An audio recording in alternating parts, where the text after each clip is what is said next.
Welcome to my new video. This video is going to be about how the book of Joel, Ezekiel chapters 37 and 39, and Zechariah chapter 14 are not about the end times nor about Gog and Magog from the book of Revelation. So to begin, I'll start with the book of Joel and how it cannot pertain to end times. In Joel 2 verses 1 it states, "Blow ye the trumpet in Zion, and sound an alarm in my holy mountain. Let all the inhabitants of the land tremble, for the day of the Lord cometh, for it is nigh at hand." Through the chapter, it doesn't change off the idea of the day of the Lord, which is used in different contexts in different areas of Scripture. And again, this specifically is about how they used the context of the saying, the day of the Lord. Now, the context from chapter 2 continues on actually into chapter 3 of the book of Joel, within the same boundaries of context. So, let's turn to Joel 3 verses 1 to 8. "For behold, in those days and in that time, when I shall bring again the captivity of Judah and Jerusalem, I will also gather all nations and will bring them down into the valley of Jehoshaphat, and will plead with them there for my people and for my heritage Israel, whom they have scattered among the nations and parted my land. And they have cast lots for my people, and have given a boy for a harlot, and sold a girl for wine that they might drink. Yea, and what have you to do with me, O Tyre and Zidon, and all the coasts of Palestine? Will you render me a recompense? And if you recompense me, swiftly and speedily will I return your recompense upon your own head. Because you have taken my silver and my gold, and have carried into your temples my goodly pleasant things. The children also of Judah and the children of Jerusalem have you sold unto the Grecians, that you might remove them far from the border. Behold, I will raise them out of the place whither ye have sold them, and return them, and will return your recompense upon your own head. And I will sell your sons and your daughters into the hand of the children of Judah, and they shall sell them to the Sabaeans, to a people far off, for the Lord hath spoken it." And in Joel 3 verses 6 to 8, if we examine the way they speak, those things don't happen in the state of example given in the Bible today. That being related to the day of the Lord in context of the end times, making the book of Joel about a different instance. Not only that, but in verse 8, it says, "God will sell their sons and daughters to Judah and the Sabaeans, which are a people far off." So it makes this prophecy incompatible with the fall of the beast. The beast and his armies will all be destroyed. And that also makes this revelation incompatible with Gog and Magog from the book of Revelation. Also, I want to have people know, God uses different expositions valued on conscious usage. For example, take from Jeremiah 33 verse 22. It states that the host of heaven cannot be numbered. Obviously there is a number to the host of heaven, but it is so high it is considered a burden to even care to consider back to yourself such a number to care about time and time again. It's just kind of like, you can take the means to it that there's quite the quantity.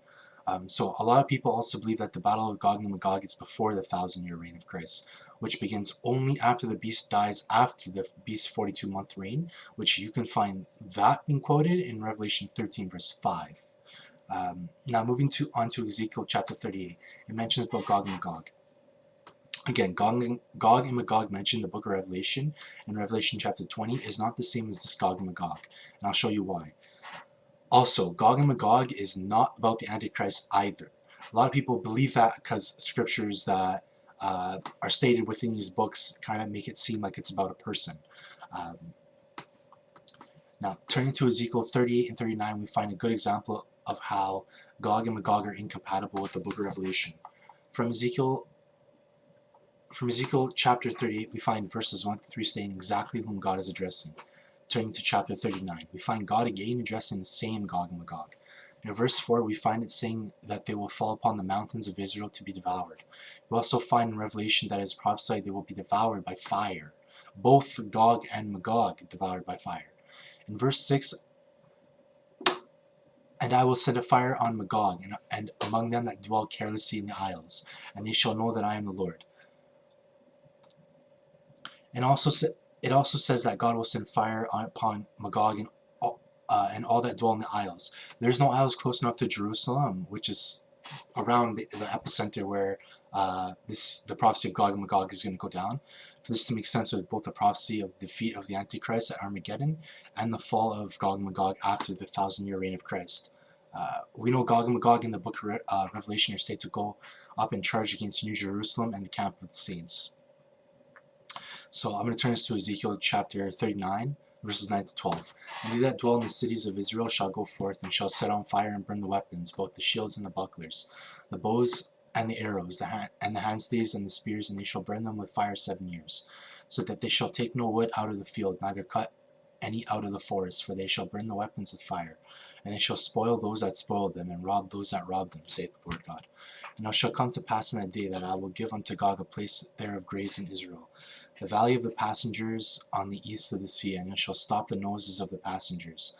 And there they shall bury Gog and all his multitude, and they shall call it the valley of Ham and Gog. Earlier I mentioned, people think this is about the Antichrist. Like, they've compared Gog because of that specific scripture, saying, and they shall bury Gog and all his multitude. So clearly you can see here Gog has been attributed like a nickname for a specific person as well, not only just a multitude of peoples.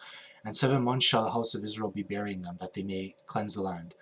Here we see how this is obviously incompatible with the revelation of Gog and Magog for many reasons.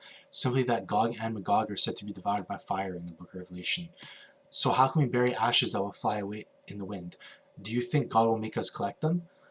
Also, I don't think that God will have a bunch of immortal metaphysicals touching dead corpses and burning a bunch of tools. Think about that idea if you can. These scriptures also denounce the idea of this prophecy being about the beast and his armies from Revelation chapter 19. That being the Battle of Armageddon. The point is this: the army of the beast is going to be completely destroyed. Also, the fact is, people will be changed after this into those immortals that we were talking about. People won't be doing the things stated in Ezekiel 39 verses 9 to 12 as immortals. It's just not going to happen, and the scripture makes it very clear we're going to be changed immediately. So you can see there is no doubt here to be had. So I'm going to move on to Zechariah chapter 14, and I'll start with verses 1 to 2 saying, Behold, the day of the Lord cometh, and thy spoils shall be divided in the midst of thee. For I will gather all nations against Jerusalem to battle, and the city shall be taken, and the houses rifled, and the women ravaged, and half the city shall go forth into captivity, and the residue of the people shall not be cut off from the city. Again, we have the exposition of the day of the Lord. Watch how this day of the Lord and the day of the Lord in Ezekiel 39 verse 8 and the book of Joel are different, which should give you the discernment point before jumping to the conclusion when you just see those words in usage. It's only just an exposition. It's like God saying another day that God appears.